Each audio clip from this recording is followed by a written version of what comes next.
Booker Washington High School started in 1913. The football team started in 1921, and the head coach was Seymour Williams. The school colors was yellow and black, and the team name was called the Tigers.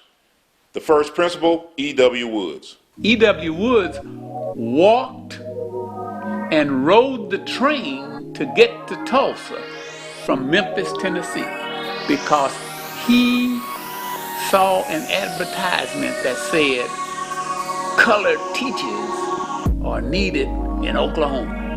And he got a job in the Sapulpa school system.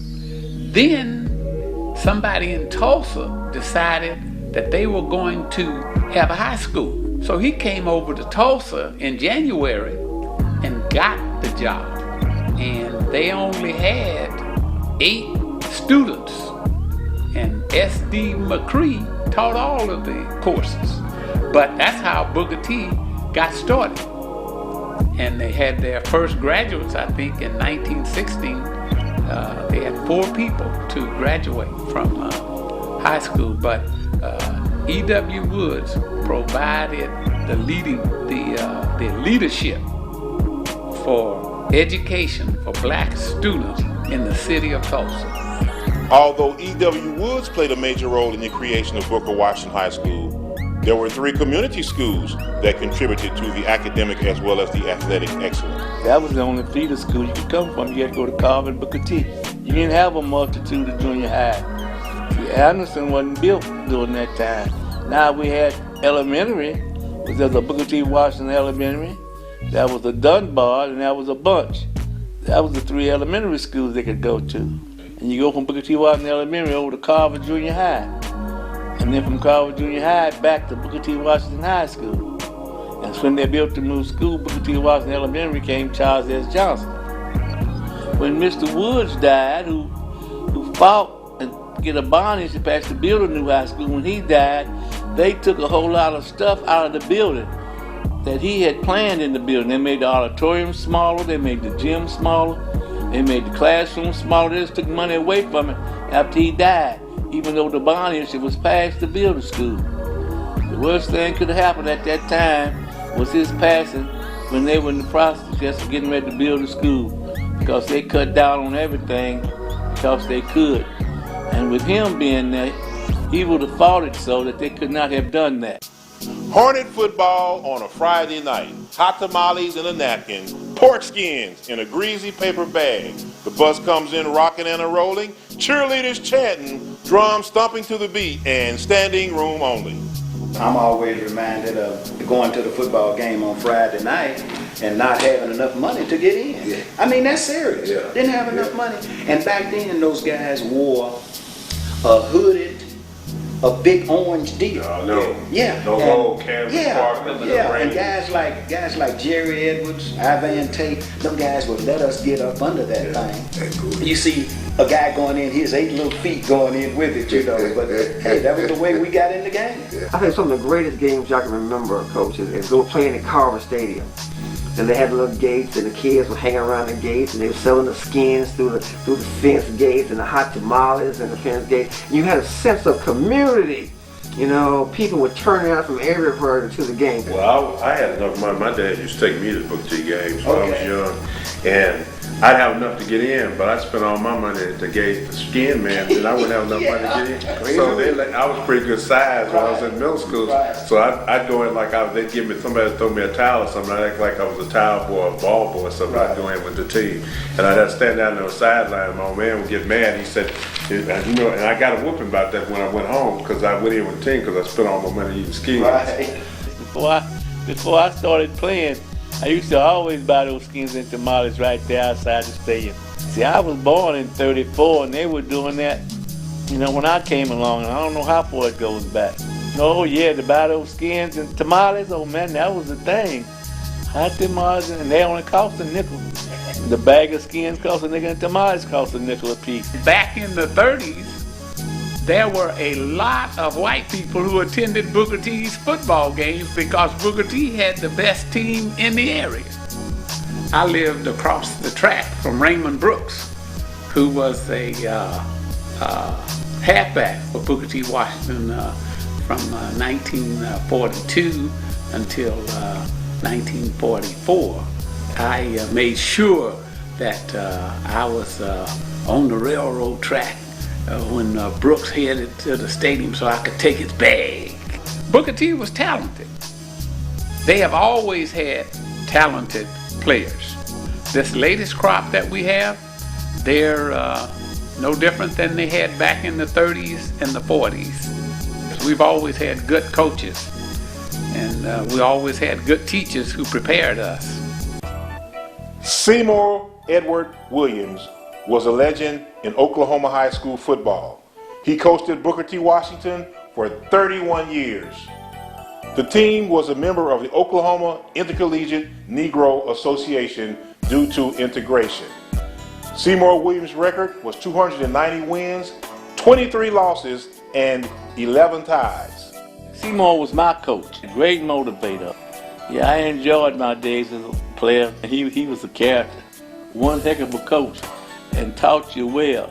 Stayed on you, fundamentally sound. You knew football as you played for S.C. Williams. You knew what your stance was about, how to get off the ball. He also could psych you up to get you ready to play. And we had heck of a football teams at that time. We'd lose maybe 1 or 2 games. Some games we didn't lose. One season we didn't lose any at all. At that time, you had 4 top teams in the state that we used to play: Oklahoma City, Muskogee, Lawton, and us. In 1952, the Hornets defeated Okmulgee by a whopping score of 96-0. In 1954, the Hornets defeated their namesake, Booker T. Washington, out of Dallas, Texas, 56-2. In my class at 52, we didn't know nothing about playing nothing but black players. So when they changed, we didn't have no say. But our goal was still to win. We didn't care who we were playing. Color didn't make no difference to us. If you were green and got on that field against Booker T. Washington High School, we felt we could beat you. And as you know, we did. We had 22 seniors my last year, and all of them went to college. You name it. They went to all the colleges across the nation. They went to Bishop, Tennessee State, Jackson State, South Carolina State. I went to Maryland State. And we were known for clown football. And S.E. Williams was responsible for getting me interested in becoming a coach. I thought the world of, we called him Prof. I thought the world of Prof. Still love him to this day. In 1972, the Booker T. Washington facility was named in honor of Seymour Edward Williams. If you stayed out after 10 o'clock, the next day you went to school, Seymour knew about it. Because if anybody saw you out, they were going to call Seymour up and tell him. And you're going to run some stadiums and some laps the next day. He's going to tell you to run, now I get tired. And he's going to sit down in a chair and watch you. The second head coach in the Hornet legacy was Ben Durant. His best record was in 1952 when the Hornets finished with 7 wins, 3 losses, and 1 tie. Durant's worst record overall was in 1956. The team finished with no wins and 8 losses. Ben's problem was he wouldn't go get his master's degree. And he had promised him for 5 years he's going to get it. And then when he didn't go, he didn't even get started, and they fired him and took the job away from him. The next head coach in the Hornet coaching legacy was Art Williams. Williams's 1963 and 1964 teams were Class 2A Magic Empire Conference champions. Williams, also a graduate of Booker T., was named to the 1930 All-Decade team. My dad, Art Williams, grew up in Claremont. Initially, he came from Dubuque, Louisiana, and his dad got killed, so they had to transition up to Claremont. And Seymour Williams saw him playing in kind of a pickup game. And at that time, being about 6'3", 240 pounds in the early 20s and 30s was big. So he brought him over to Tulsa to play football for Booker T.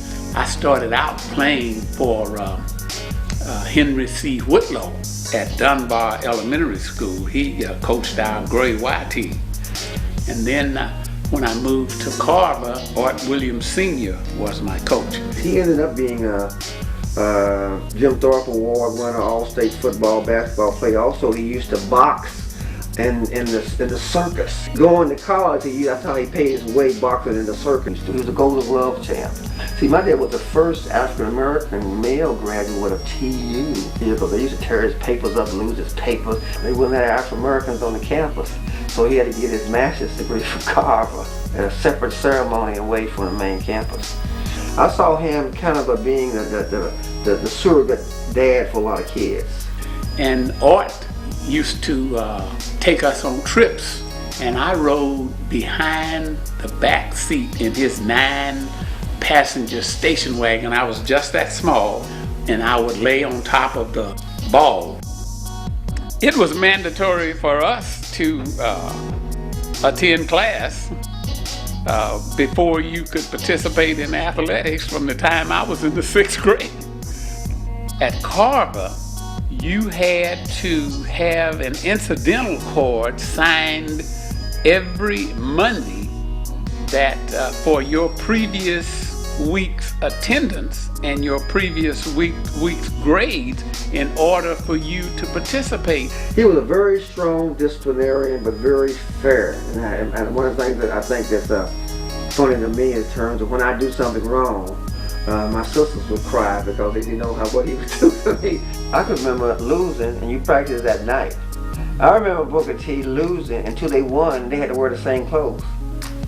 So about the third game, and the orange and black was kind of black and black. We got 4 uniforms here, and y'all won't win. Y'all will stay in the same one, and he wouldn't wash them. People said, "Wow, all them grass stains. What's happened to their clothes?" Now I can remember coming back, practicing at night, but also he'd bring the cars up, turn the lights on, and go over to 10 o'clock to find out what went wrong. He was no nonsense. He was not intimidated by anybody, anywhere, anytime, anywhere. He said, you have to pay the price to be the best. The name was Bernard Allen. We were in Muskogee, the Indian Bowl. He fumbled 2 times the first half. I didn't even go to the locker room. I want to stay outside. I don't want to go, because someone was going to be flying. He made this guy run the belly series up the middle. It must have been 20-some times the second half. They knew it was coming. He drug Muscogee's players up and down the field, never fumbled no more. They were unbelievable practices in terms of physical processes. I think what happened in those days, they really prepared you mentally because, you know, things were not open. You couldn't eat and win this at McDonald's because so many of the avenues now that are open and kids take for granted were not there. So I think they had a more of a perseverance and discipline and responsibility to make something of themselves. What was I always thought was fair about my old man, if you could kick butt in the 10th grade, you can play up on the hill. See, the B team was under the hill and the A team was on the hill. So many times the B and the A team would work out on Tuesdays and Wednesdays to see who would dress on Friday. If you one of the ones who stood out to me was the Laverne Combs. They called him Jeep. And Jeep was about 6 foot tall, but he was a hell of a catcher. He was a hell of a tight end. So he started catching the ball in 10th grade, so he came on top of the hill. So the punishment up there was really tough. You know, so many good players up there, but you know, when you start reading the paper and you're reading the articles and do this and do that, you start looking at Lonzo Edwards, a wrestler, played offensive guard, went to Japan, was undefeated as a wrestler. Look at Granville Liggins. And I look at him like Mr. Hercules. He threw the disc, wrestled, heavyweight champion. There was a Mike Ward and Dale Hogg, and played quarterback, the Piggies. Bruford, Bruner, Fred Wood, George Wood, Malcolm Davis, who works at the Raider now, was a great back. Who else? Eddie McQuarters, cousin of R.W. McQuarters, Silver McQuarters. Great athletes. Richard Wynn, they call him Scooter Wynn. Dickie Wynn, one of the fastest scat backs in the history. Horace Johnson, flanker. So they had some great athletes, but in that time they didn't get the notoriety. There was quite a few players there that, you know, you looked up to. Those guys made All-State, All-City, but the team was so good, but they never made it to the championship game. And I just look forward to that. It's time for us to win the big one. But Seymour had retired when I came back from college and the Army. Art Williams was the head coach. Ed Lacy was an assistant. Cal Johnson was an assistant. And Booty Street was assistant coach. Our coaches always taught us that, football and basketball were a means to an end. Art Williams is kind of like the elder football on the north side. He didn't coach me, but he did referee our games. And we had a game against Carver, and we were playing against Sylvester Berry and Hartburn and Clifford Crenshaw. And there were wars out there on that field with those guys. And one of our guys got blocked, and he started complaining. And Art Williams looked at him and said, "Hey, son, play football. Don't complain. Play football." Discipline, discipline, discipline. Pay the price, not only in athletic endeavors, but in life. And be the best you can no matter what you do. If it's a ditch digger, as a garbage person, be the best one you can be. One of the things that was really outstanding about him was that he would really read a lot and study the game. He would go places and bring plays back and bring this back. In other words, and he used to tell us, watch what they print about you in the Tulsa World in the morning because they beat you. But many of these guys, like my dad, Mr. Lacy, in these times they would be unbelievable in terms of what's going on and the opportunities. But in terms of that time, they got really sometimes pretty raw deal, coach. Pretty raw deal. With Ed Lacy as the new head coach, and in his second season, the 1966 Hornets went undefeated until the last game, in which they tied Sapulpa 6-6. Failing to make the playoffs. We were expected to go further than we had gone. After not reaching our goal, it became necessary to stay focused. So there was no room for error. The 1967 team adopted the theme all the way. Our theme was to go all the way, and that was our whole focus in 1967, to go to the championship game. And our theme was, to win the gold ball. In 1967, with Bo Tiger as quarterback, the Hornets breezed through the regular season, shutting out the majority of their opponents.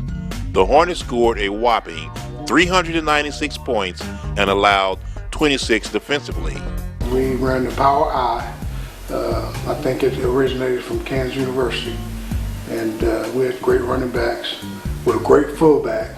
And so I had the option to either fake to Oliver Ziegler, Eddie Foley, option to turn the corner, pass or run.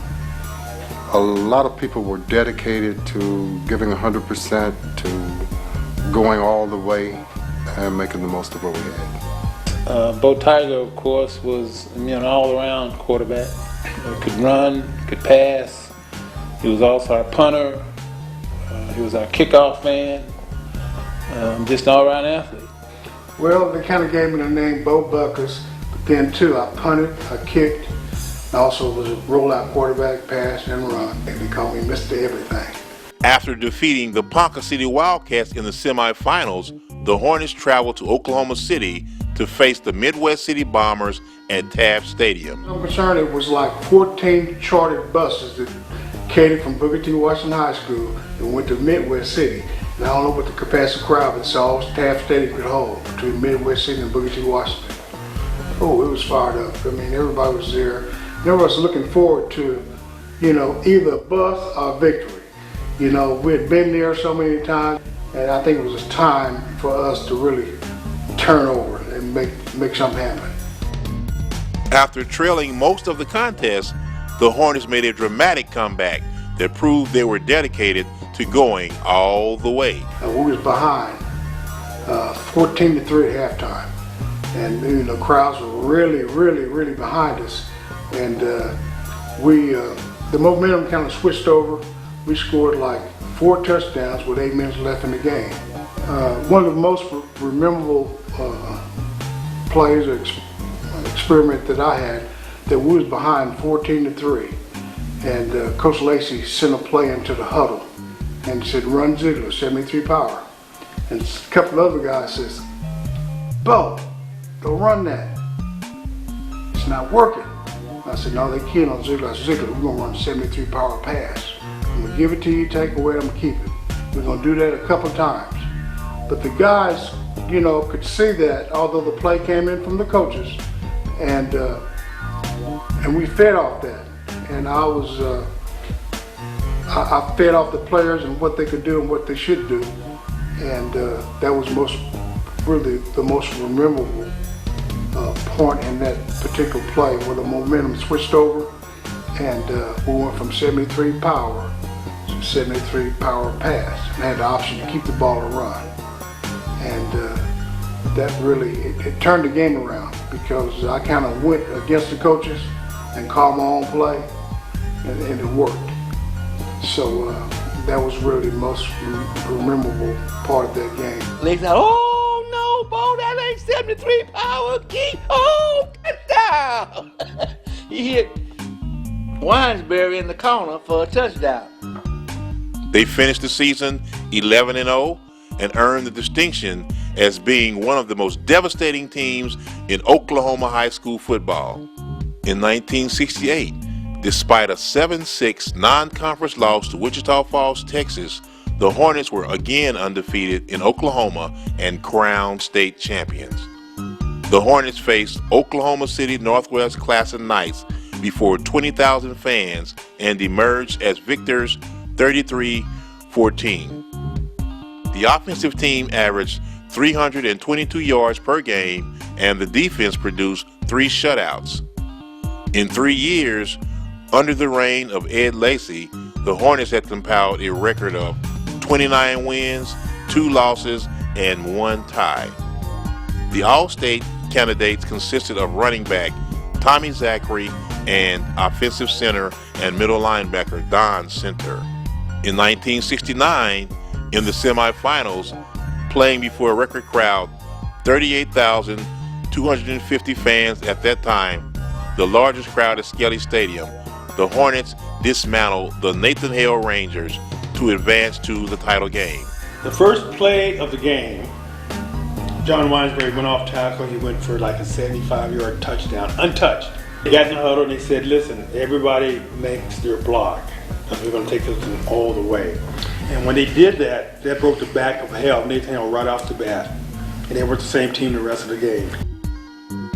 The Hornets met nemesis Midwest City Bombers at Oklahoma State University. With time running out in the fourth quarter, the Hornet coaches devised a strategic play that gave the team the victory. Rather than punt, the coaching staff made the decision to take a safety. Pluitt Turner was our punter at the time, and so we were backed up to our end zone. Pluitt, on the snap of the ball, took the punt or the snap, ran back and forth in the end zone, and really Midwest City didn't know what he was doing. They didn't know whether to tackle him, whether to let him run, and then yells from their sideline told them to tackle him because he was eating up the clock. He got tackled. We kicked off, put them deep into their territory. Clock ran out. Game over. 13-8. After an undefeated season, the Hornets became a dynasty by winning their 3rd state championship. As one observer stated, after running through, around, and over hundreds of opponents from 1966 through 1969 while winning 3 straight state championships, the Hornets had a drop-off in 1970, winning 3 games, losing 5, and tying 1. The team resumed its winning ways in 1971 by reclaiming the state 4A crown. The final season record was 10 wins, no losses, and a tie. The team completed the season ranked number 2 nationally and was rewarded by the city of Tulsa a trip to the Rose Bowl to watch former Hornet John Winesberry and the Stanford Cardinals. A twist of fate occurred with the 1972 team. After winning the district championship, the Hornets were disqualified from the playoff competition, having to forfeit the district games due to the use of an ineligible player.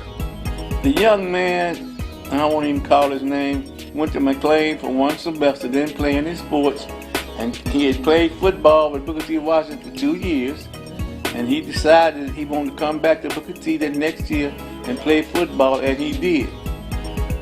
Now, his grades was up to par, everything. Hey man, I love listening to my brother tell this story. He told me this story, and he said, you know, Hale, they took a championship from him. The courts did. Right before Hale was to play Booker T, and I was principal at Hale at the time, right before we were to play Booker T in the semifinals of the state championship, a player at Booker T Washington was declared ineligible. And so after a couple of weeks of court and battles, Washington was eliminated from the playoff, and Hale ended up playing Muskogee in the semifinals, beat Muskogee, went on and won the state championship. Well, I think everybody knew that probably Booker T Washington had the best team. After numerous court proceedings, the team was denied the opportunity to compete. When all was said and done, one local observer commented that in 1972, BTW was not the state champions, but simply the best team in the state. Although Ed Lacy remained as head coach of the Hornets, in 1972, Art Williams accepted a position with Tulsa Public Schools, focusing on integration issues within the district. His job was to reinforce, to implement, carry out integration of Tulsa Public Schools. The Supreme Court decision forced the state of Oklahoma to integrate and desegregate its school. In some areas, the integration and desegregation was slow because the ruling said to do this with all deliberate speed. And the city of Tulsa and the Tulsa Public Schools decided to take 15 years. Federal mandate is to integrate. If you don't integrate, you don't get federal money. There was a group of white parents who started and participated in this Burroughs Little School. And since that was successful, they also worked to desegregate Booker T. There was no forced busing. Booker T was desegregated with volunteer students who wanted to be at Booker T. A lot of it goes back to people wanting to have a peaceful desegregation effort. There was a lot of commitment on the part of a great many people. So when you force integration on people who really don't want it, when somebody says you better do it, usually you have a backlash in relationship to people kind of anti that process. All across the country at that time, there was a lot of violence, a lot of disruptions that were taking place in Boston and Charlotte, Mecklenburg, and just right down the turnpike in Oklahoma City. And so there was so much of that going on that there was great motivation and a lot of energy behind making the Booker T. Washington work. They started integrating the schools and started letting students venture out and go to Central. You couldn't think about going to the schools on the south side. Because at that time, Booker T's school could accommodate almost 1,600 students. And you only had like 800 to 900, black students. They could accommodate 700 to 800 white students. And they all came on their own. It was set up to fail. The way it was set up to cause a major problem in Tulsa to me. But because of my colleagues and myself being a part of the faculty at Booker T. Washington High School, we came together as a faculty, met, and decided what goals that we were going to try to reach in order to make sure that the program would be successful.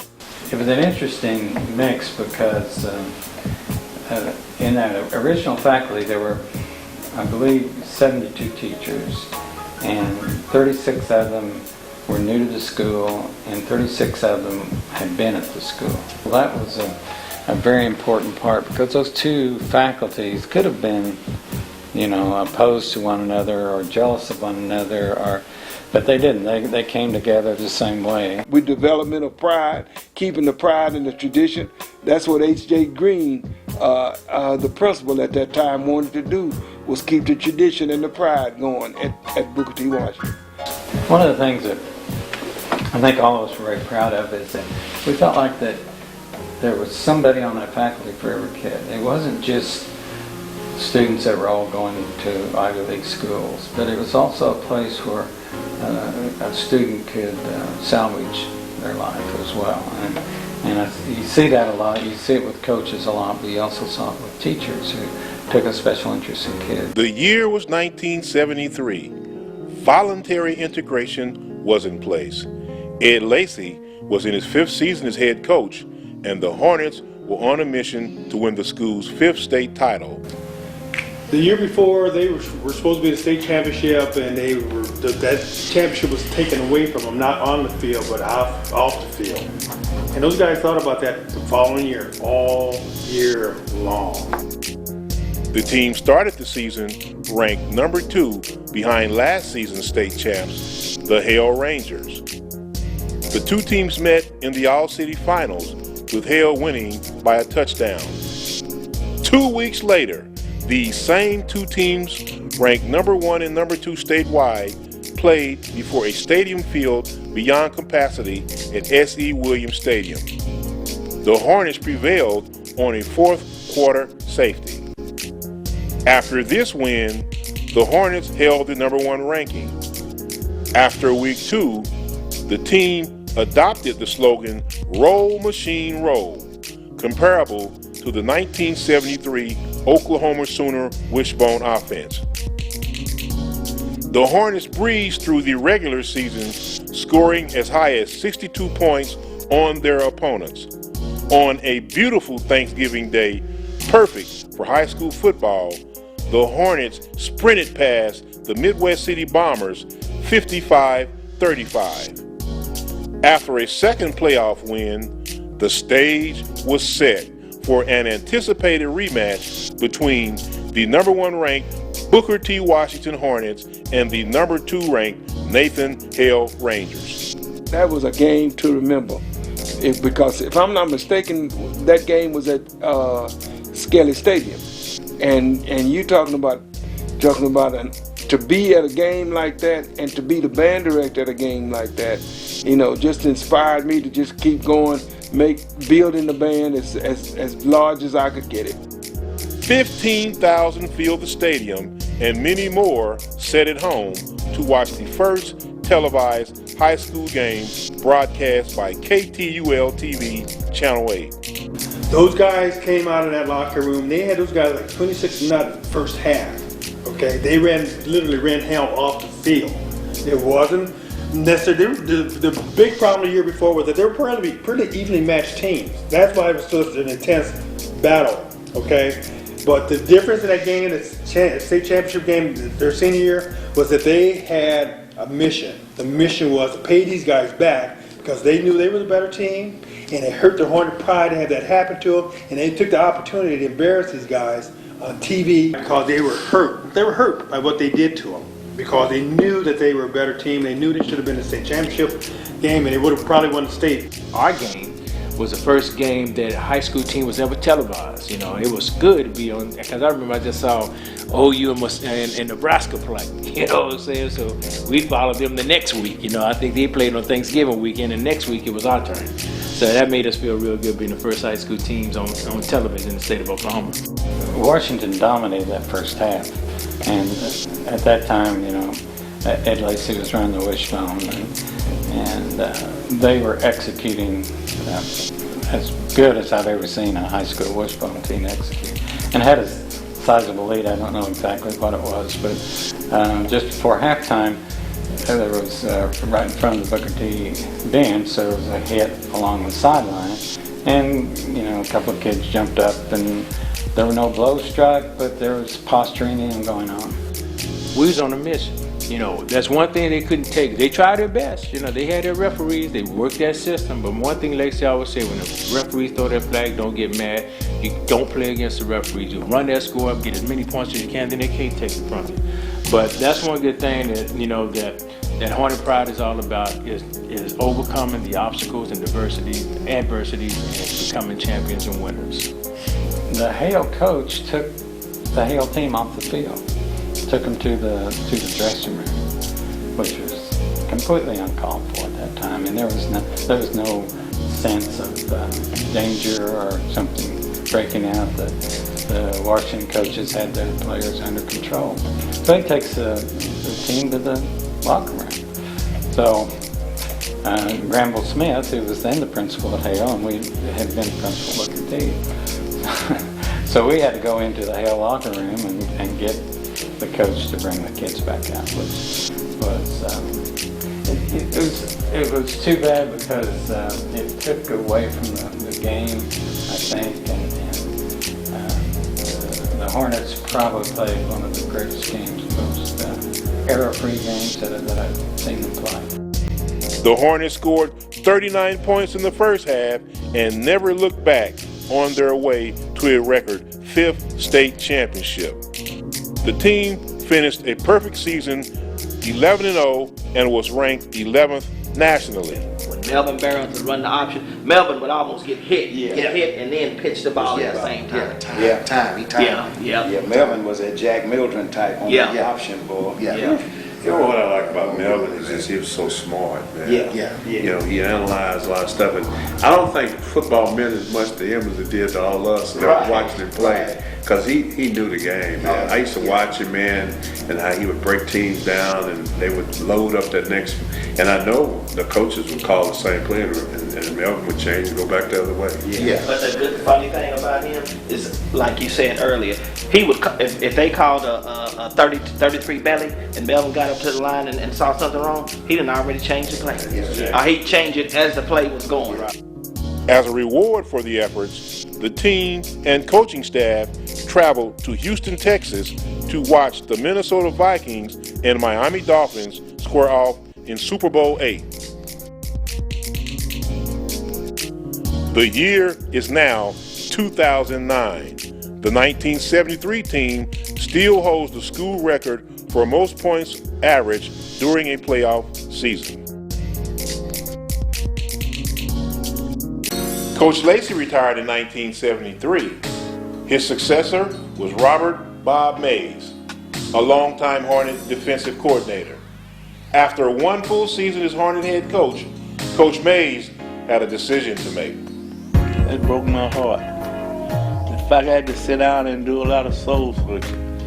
And they gave me a choice at the time. You know, did I want to stay administrator or did I want to stay the head coach? But you got to realize during that time, we didn't have that many black administrators in Tulsa public schools. A lot of people don't know that, Burks. I think there were only two. It was three of us during that time. And 3 black ones. That was Mr. Hazley, that was me, and Mr. Hooks. That was the only 3 black administrators in Tulsa public schools. And they gave all 3 of us the same thing. They came up with a rule that wasn't a rule. The board never did accept that. So it never should have been a rule that you couldn't be an administrator and coach. In his only season as the Hornet head coach, Bob Mays and his squad finished with a perfect 10-0 record, advancing to the playoffs where they were defeated by the Putnam City Pirates 15-14. The next head coach in a long line of Hornet coaches was Irvin Brown. Brown's most successful season was in 1975 when the Hornets advanced to the Class 4A state finals. After a 7-2 regular season, the Hornets faced the Putnam City Pirates in the state finals. The Hornets jumped out to an early 14-point lead. Then, the momentum began to change, and the Putnam City Pirates were crowned state 4A champions, winning 24-21. The carousel of coaches continued with the selection of Coach Larry McGee. Coach McGee coached the Hornets to 4 state championship appearances, winning the gold ball in 1984. My head coach was Larry McGee, the late, great Larry McGee. Coach Larry McGee, he was the athletic director at the time, They purchased a golf cart and gave me the key to the golf cart, and I treated it like it was a Lexus. It was a privilege to transport Coach Ed Lacy from wherever he needed to go in the golf cart. I was his personal chauffeur because during the time I was at Booker T, he had came back and he was a special teams coach. Hard work, and then some more hard work. That's what Coach McGee was about, and if nothing else, he always said, the best player is going to play. The Hornets soundly defeated the Broken Arrow Tigers, advancing to the title game for the first time since 1975. We played Enid in the championship. That's the game we lost 14-0. They had a great player by the name of Lydell Carr. Ended up going to OU and playing in NFL, and he was a stud. He was a good player, and they ended up beating us 14-0. I just think we really didn't adjust well. That's what it was, and that was the difference between 83 and 84. 83, we were so good that we didn't feel we needed to adjust, and I think that bit us in the butt in the end. After seeing a number 2 national ranking and the school's 6th state championship trophy go down the drain, the class of 84 seniors rededicated themselves. It was an unbelievable atmosphere. I remember college coaches in the stands. I remember Barry Switzer. I remember Pat Jones. I remember Coach Holtz was there. Even Coach Hatfield from Arkansas. I mean, a lot of coaches in the stands. With the game on the line, quarterback Melvin Gillum called one of the most memorable plays in Hornet history. Because we had the ability to adjust. Coach McGee gave us the ability to audible whenever we needed to audible. If I saw something, he let me do what I do. And that was a huge advantage to our team, and really I think made the difference in us really winning the championship that year. But when I came up to the center, I looked to the left and I looked to the right, and I count how many is in the box. And if they have more than 7 in the box, I audible to a pass. And they only had 6 in the box, which means they must have thought I was going to throw that ball. So we had a great fullback in the name of Kevin Liggins, who was really the nuts and bolts of our team. He was a junior, and he was a great fullback. It took about 4 guys to tackle this. I called him a little bowling ball. And I faked it to Kevin Liggins, and about 4 guys hit him. And I just followed him through the hole and ran straight up the middle for about a 30-40 yard touchdown. I mean, it was so wide open that I didn't even think they knew I had the ball until I was probably about 10 yards behind everyone.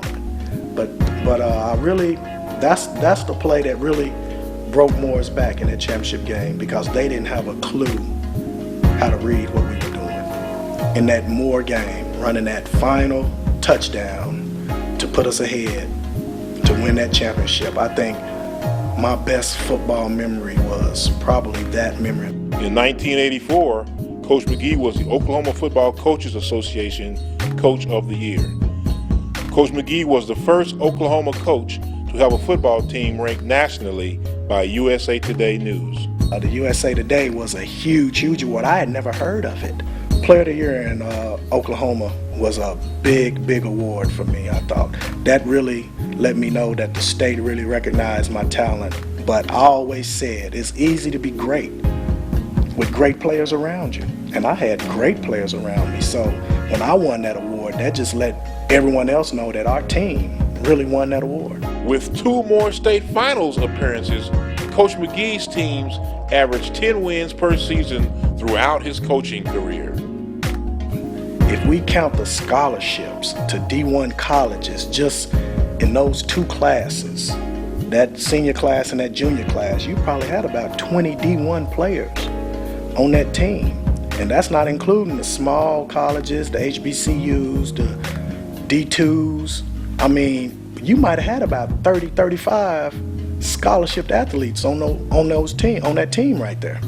Coach Ted Alexander succeeded Larry McGee as the Hornet head coach. Throughout his career, Coach Alexander produced many winning seasons. Even though the Hornets never played in the state finals, the team advanced as far as the semifinals during Alexander's tenure. In 1990, the Hornets gained national acclaim when the team traveled to Cincinnati, Ohio to play in the Buddy La Rosa High School Football Classic. The game was played at Riverfront Stadium. The Classic featured 10 of the nation's top teams. A crowd of 51,883 fans witnessed the Hornets win the championship Classic. According to Mike Brown of the Tulsa World, the victory was probably the most prestigious opener by an Oklahoma school. The win propelled the Hornets to the #1 ranking the following week. The next head coach was Leotis Robinson. In 1994, Robinson was selected into the Oklahoma Coaches Hall of Fame. Robinson coached for 3 seasons. In 1998, his team defeated #1 ranked Jinx Trojans in the first game of the regular season. The team came within a field goal of advancing to the playoffs, losing to Midwest City Carl Albert. The successor to Leotis Robinson is current head coach Antoine Jimerson. Jimerson continues to provide leadership to the Hornet football legacy. In Jimerson's second season, the Hornets were defeated by the Guthrie Blue Jays. In 2004, the Hornets came stinging again, only to be denied this time by the Carl Albert Titans from Midwest City. After 2 state final appearances, the 2008 Hornets were successful in their attempt in winning the gold ball. This is the first state championship for the Hornets in 24 years, dating back to 1984. Up until this time, the Hornets had lost their last 6 appearances in the final game. In the 2008 finals, the Hornets had no turnovers. Michael Dr. was selected Tulsa World State Player of the Year. He was the 4th Hornet to win this award. The previous winners were John Winesberry, Melvin Gillum, and Felix Jones. Coach Antoine Jimerson was selected as Coach of the Year. He was the first coach to win this honor since the legendary Ed Lacy. In addition to Hornet football on a Friday night, another attraction was the high-stepping, foot-stomping Hornet marching band. Band, take the field.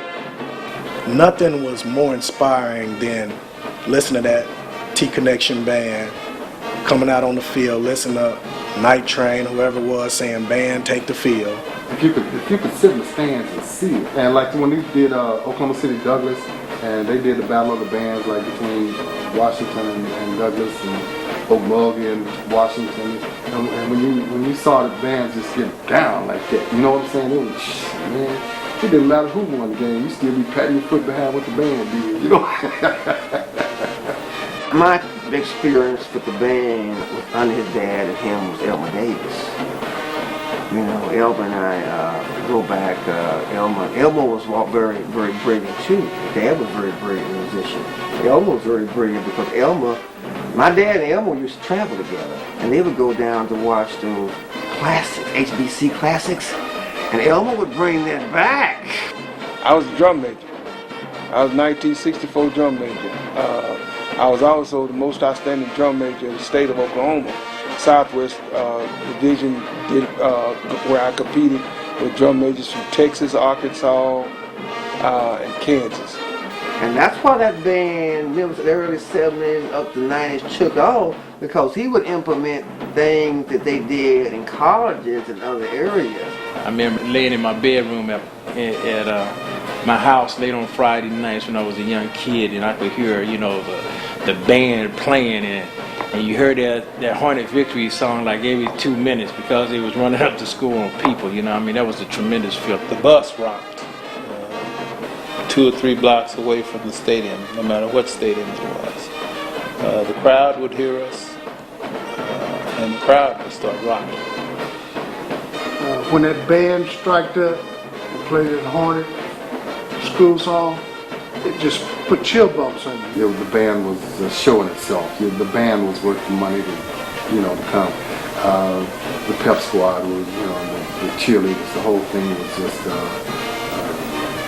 just to be in that atmosphere and see people give of themselves the way that they did. I mean, they put on professional show. The band with Mr. Yeldale and later on Elmer Davis, and the tradition went on and on and on. That just inspired the football player and athletic program 100%. The band has performed in Tampa, Florida, has performed at Grambling State University, Jackson State University, Anaheim, California, San Diego, California. We pretty much have tried to represent Oklahoma well, and especially being Booker T. Washington High School of Tulsa, Oklahoma. Booker T was the baddest band in the land. It could top some historically black college bands. The spur of the moment, when things were not going the Hornet way, that band would strike up and play a school song. It seemed like the momentum would switch over and we would start our roll. They were very important. They were a vital asset to helping out the Hornet team because the music they would play, they always kept it up to date, and it would amp the players up and it would get them boosted up and fired up and ready to go whip some other teams. If you're going to be in the band, you have to be in shape, just like the football team. And in order to do that, I felt as though that we to keep kids from passing out and pulling muscles and different things like that, you have to have them ready. We used to be in Mr. Street's room, man. We used to play that drum like that, act like we remember the band, you know what I'm saying? I remember one time we was in middle school, junior high school. We was in the band room. We had a band teacher, exactly. And the thing about it is, man, like Miss Hannah used to tell us, okay, we're gonna play the Marine anthem.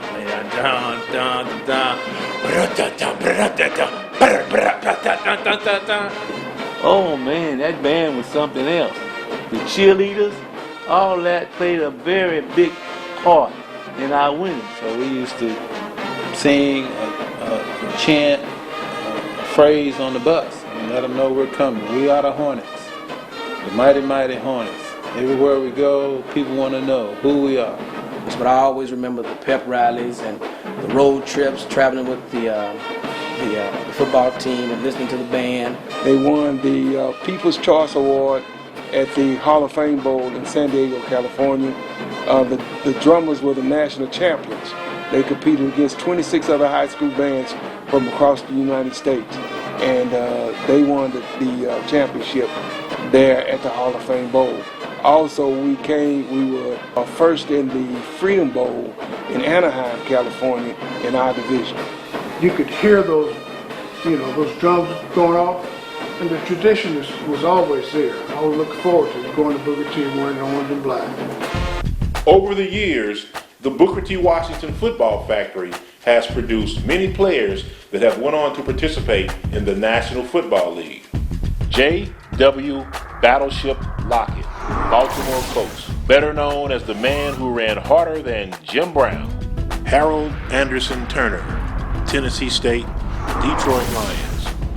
Floyd Bullet Butler, Northeastern State, Chicago Bears. Eddie McQuarters, University of Oklahoma, Saskatchewan Roughriders, Canadian Football League. Granville Liggins, University of Oklahoma, Detroit Lions, Canadian Football League. Reuben Gant, Oklahoma State University, first round draft choice, Buffalo Bills.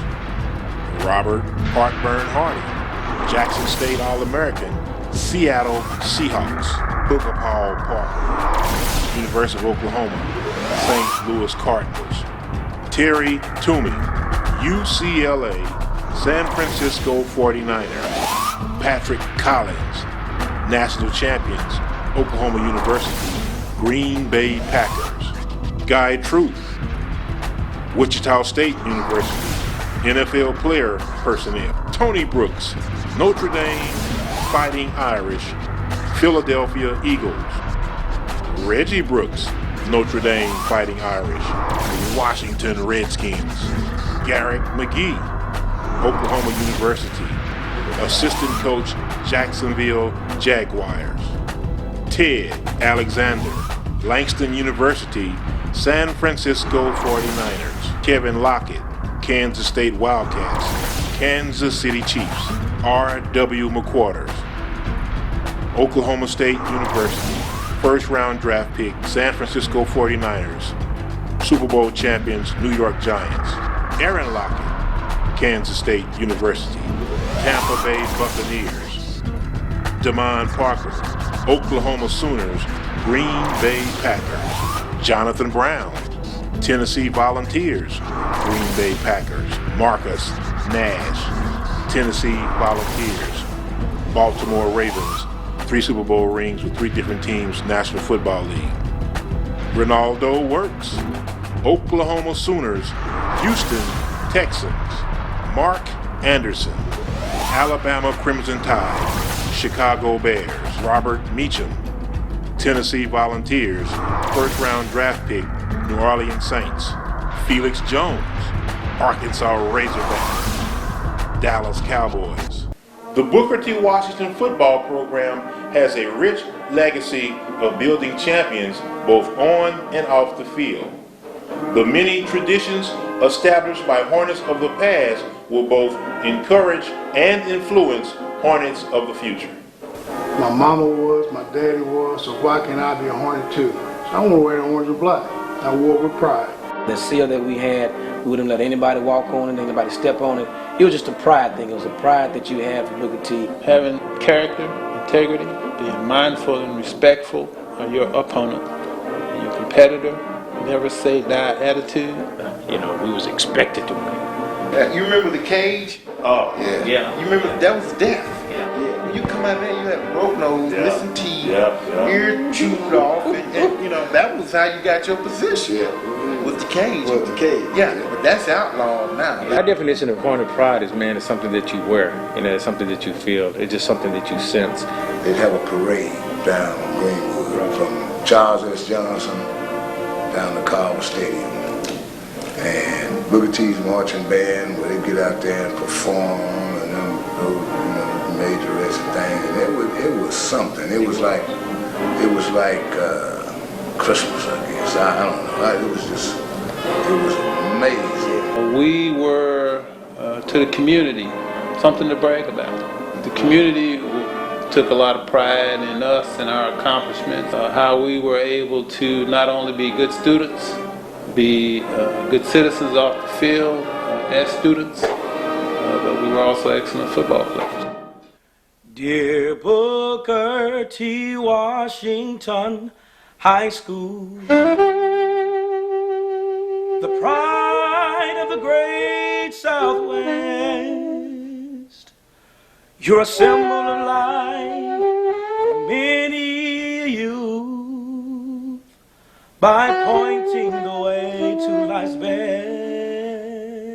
You stand as a beacon in Tulsa by teaching the ideals of truth.